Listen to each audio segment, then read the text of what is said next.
This level is disgustingly hard compared to basically any other, and the only reason the third fortress stage took more attempts is because of fighting Mandrill, Octopus, and Chameleon in the same damn go.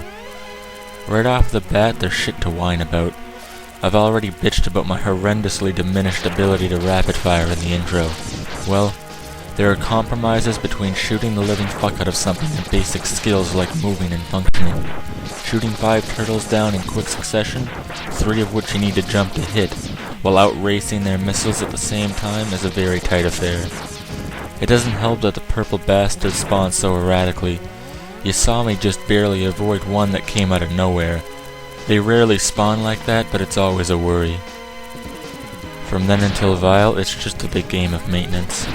I know it probably seems superfluous to kill everything that's in the narrow tunnel, but the shots of those rotating cannons can sneak up on you, and I'm overly cautious throughout this entire segment because there are numerous tense areas. Although most of it remains an involved process, there are moments like during the opening, the stretch of god-awful security drones from Kawanger stage back for revenge, or even Vile himself, who bring a blend of uncertainty and need for improvisational reaction to the fray. I basically want to take no gambles during this due to necessity for luck during the aforementioned areas. I don't need more reasons to fail. Unfortunately, the cutscene skip is impossible without the dash unless someone more informed proves me to be an idiot, so we're stuck with fast scrolling text and an epic fight X is going to stand here listening to instead of making his dumbass useful. On a random aside, there seem to be a lot of jumps that end up working the way that last small climb did, almost forcing X's sprite a few more pixels up as it lands below an edge. For whatever reason, the space on a platform actually dips a bit onto its side, which becomes insanely useful when you need to make perfect jumps in X2, but is also no end of aggravation when trying to play fancy tricks with wall climbing. And no, I don't have anything relevant to mention during this incredibly touching sacrifice that I've seen play out so much I could probably recite the exact number of frames it lasts out of unconscious memory. Vile himself is worth a good deal of mention though.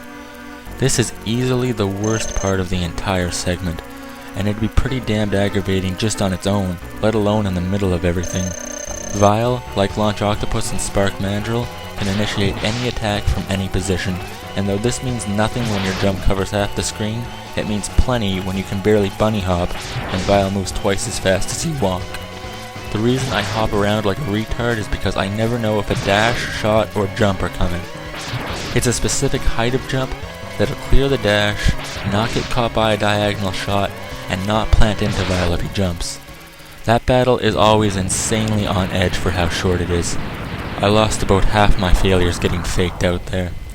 While I have a small moment the stage isn't pissing me off, I should mention that the reason I don't have the leg upgrade is because there is in fact a password that allows all bosses beaten while at the same time having no upgrades. Since the arm upgrades picked up during the fortress stages, it can't be helped, and he needed to hurt Sigma's final form anyway. Thank God for that, since it makes things in the upcoming climb from hell halfway tolerable. Before that though, we get to have fun with the security drones. That first shot needs to be very well timed. Too soon and you'll hit his shield, too late and you'll hit his mace. Since you're bouncing so erratically, fucking up means no chances since you'll land right on the mace. And the rest is really just careful placement and very specific jumping. Same for the upcoming climb, which is insanely tricky, but like I've alluded to in the past, not the big bad bitch of the entire run like everyone probably anticipated. Mostly because, again, X1's difficulty isn't very reliant on reaction skills for the bulk of it. The basic premise here is that without the dash, the jumps from one side of the room to the other become very difficult. The real problem is the unforgiving respawn rate of the wall-hugging enemies. Coming up to the end of it, you're probably scoffing at how much time I spent fucking about, but let me try to justify that. Normally with the dash, it's easy to dash off the wall, double back, and let loose a charged shot into their faces. Without the dash, I abuse the very forgivingly large hitbox of the upgraded shot to kill enemies while they're still on top of me. But everything about this climb is processed planning, right down to the no doubt infuriatingly slow pace to which I approach it. Honestly though, it's very necessary. X's worthless maneuverability means I need very clear space to make the jumps I need to make. and to kill the mace enemies at the same time. A constantly replenished army of annoying twats ensure that constant cleanup needs to happen. Any faster and X would become overwhelmed. Things are fairly smooth from here. Kawanger is as big a joke as he was the first time. He's also bizarrely kind to me during this fight, having spent most of the fight out in the open. One other small aggravation to mention before I forget it is that the timing on the upgraded charge is fairly picky. If you fire it at the wrong moment or hit a Bosch with it in the wrong way, it only does 1 bar of damage. Nothing that's too hard to get used to. The last overcrowded passage, again, is something I approach slowly because I have to. X doesn't have the ability to dash over everything with wanton disregard, so I need shit out of my way before I move forward.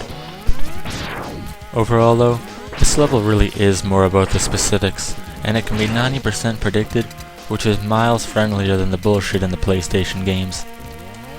The inconsistent parts are still cumbersome enough to make this a very difficult task though, especially since it's not keeping in mind the times where I lose my head and fuck up an involved strategy through an area I shouldn't fuck up in at all. Concerning Bow Spider, who I'm sure is ingrained in the heads of anyone who suffered through that particularly infamous Retspray, just in case you're completely alien to X1 and you are for whatever reason still wondering, no, the boss isn't in the slightest bit hard, and shouldn't have ever fucked you over more than one battle. The only thing I could possibly see presenting a problem is if you somehow fail to notice that she always makes use of a rope if it's in her path, and thinks she can do whatever the fuck she wants on the way down. Not that one faceplant into her shouldn't make that apparent. It's only any issue in my own regards because of her frankly disturbing obsession with spawning babies.